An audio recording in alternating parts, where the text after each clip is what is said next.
Hey, honey love. Hey, Taurus Gemini Cusp. Okay, so this right here. First of all, thank you so much for all the views, all the likes, all the comments, all the love. Mwah. This reading right here is for all Taurus and Gemini placements in your chart. If you're watching for a relationship situation and one of you has Taurus placements and the other of you has Gemini placements, then this applies to you as well. This is regarding Uranus in Gemini energy. It's going to be in that energy until November. Uranus is a planet that represents how we stand out. It represents, especially as individuals and within our communities. And with it being in Gemini energy, it has to do with how we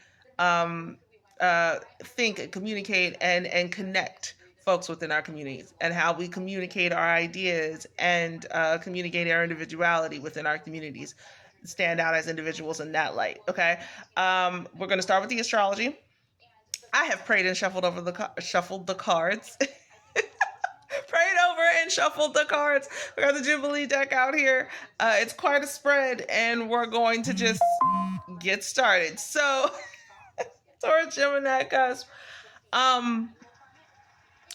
The way that you end up standing out and declaring where you stand, for that matter, within your community, is by the conversations that you start and the conversations that you carry and that you hold that literally capture folks' attention.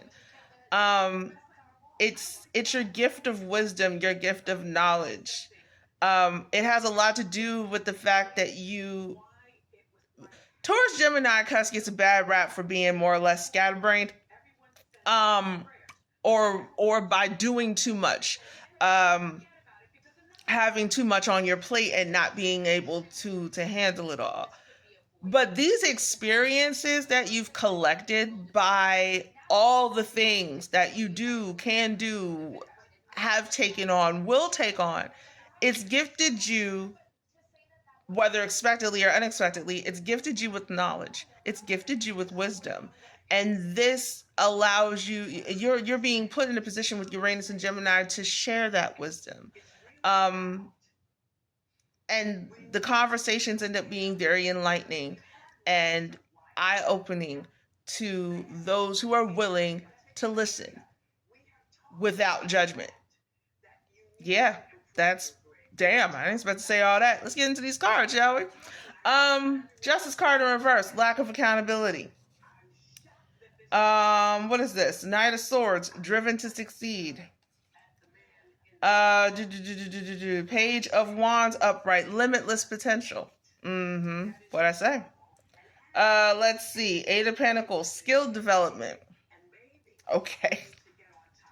Nine of Wands, nightmares, which also came out with the Devil, restriction. I would imagine that makes a lot of sense. Okay, I'm gonna pause real quick because everything that I mentioned in the astrology is right there. The fact that you have done so much, do so much.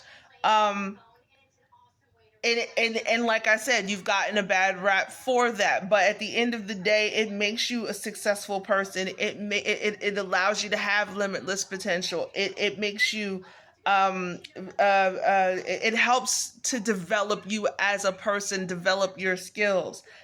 Because at the end of the day, these two cards, and now I understand why they came out together.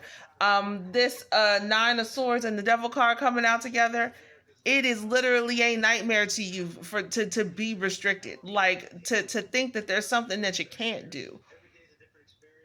And it's not an ego thing.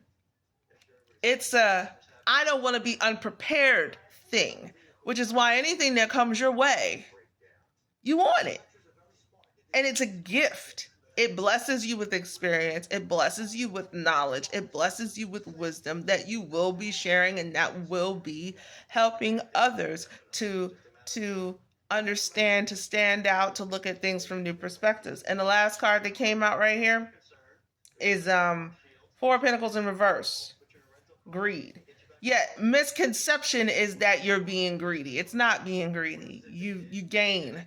You gain wisdom, you gain experience, and the purpose of you doing all of these things, which you don't know when you're doing them, but later on you realize that, oh, the reason behind this is so yes, I further my skill development. I